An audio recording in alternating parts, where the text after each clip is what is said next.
மஸ்கெலியா மொக்கு கீழ்பிரிவு தோட்டத்தைச் சேர்ந்த 16 வயதான ரமணி 6 மாதங்களுக்கு முன்னர் வீடு ஒன்றில் வேலைக்கு சென்றுள்ளார். ரமணி கம்பகா உடுகம்போல பகுதியில் உள்ள வீடொன்றின் நீச்சல் தடாகத்திலிருந்து சடலமாக கடந்த 19ஆம் தேதி மீட்கப்பட்டுள்ளார்.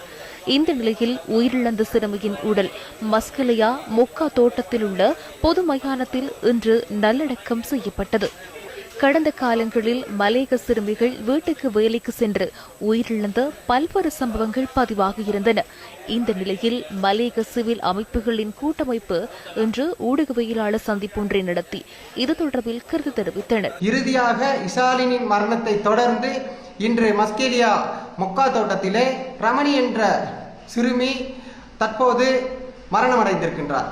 இவர் பிரபல ஒரு அரசியல்வாதியின் சொந்தக்காரரின் வீட்டிலே வேலைக்கு அமர்த்தப்பட்டு இரவிலே அவர் தற்போது மரணமடைந்திருக்கின்றார். இந்த மரணத்துக்கான சரியான காரணங்கள் இன்னும் வெளிக்கொணரப்படாத இந்த நிலையிலே தற்போது இந்த மலையகத்திலே ஏற்பட்டிருக்கின்ற பொருளாதார சீரழிவின் காரணமாக இவர் கல்வியை இடைநடுவிலே நிறுத்திவிட்டு வீட்டு வேலைக்காக சென்றிருக்கின்றார். இந்த சிறுவர்களை வேலைக்கு அமர்த்துவது தொடர்பாக எவ்வித நடவடிக்கைகளும் இதுவரை மேற்கொள்ளப்படவில்லை.